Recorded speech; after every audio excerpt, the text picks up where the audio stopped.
Mom was in a car accident. I went down to take care of her, and she was telling me about a friend and colleague of hers whose 5-year-old son inspired a movement in America that takes 9/11 survivors, firefighters, to different places in the country to rebuild as their way of saying thank you for everybody that came to New York to help. And I thought it was one of the most inspirational and heartfelt stories of, the melting pot of America. New York Says Thank You has been a 5-year project for Scott and myself. So we've followed for 5 years the people of New York Says Thank You, the New Yorkers traveling to all the different communities all over the country every year on the anniversary of 9/11. So it was natural that when you're going to follow a group for 5 years, there's going to be so many great stories. On 9/11, I lost one of my business partners and close friends, Chagai Sheffi. He happened to be giving a speech at the conference on the top floor of the World Trade Center that day. And for 2 years, I thought about what I could ever do to commemorate Chagai's life. And I didn't really have any good ideas until November 1st, 2003, my 5-year-old son, Evan, saw a CNN report about the California wildfires. And it was a story about a little girl who lost her Sleeping Beauty Halloween costume when her house burned down. And he got very upset. And he told me he wanted to send his toys to the kids in California.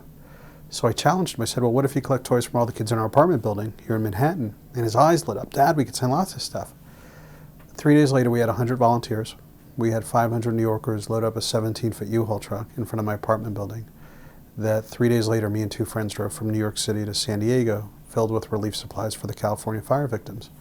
And on the side of the truck, I put a big sign that read, New York Says Thank You. And, to me, it was a way of paying homage to my friend Chagai, but I wanted to make a bigger statement that New Yorkers would never forget what people from small towns, big cities, all across the country did for us in our time of need. So that was the inspiration for creating New York Says Thank You Foundation. We started July 2004 with the idea that every year on the 9/11 anniversary, we would take volunteers from New York and send them somewhere in the country where they had a disaster and help folks rebuild as a way to always be able to say thank you for all the help that we got. We wanted to show how this movement has become a pay-it-forward movement in the true sense that every community they go to then goes to the next community. And it's the most amazing thing of selflessness and hope that I've ever experienced in my life.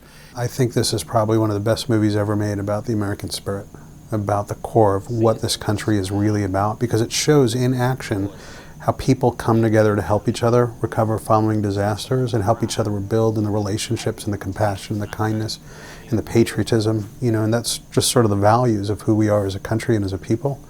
From my perspective, I think the greatest legacy of what we have done at our foundation will be using the story of New York Says Thank You as a way to inspire kids to volunteer, to show them how easy it is for a little boy's idea, a 5-year-old, to grow into this national movement, and even more importantly, as a way to teach generations of kids about 9/11 through the story of 9/12, through the filter of kindness and compassion and humanity.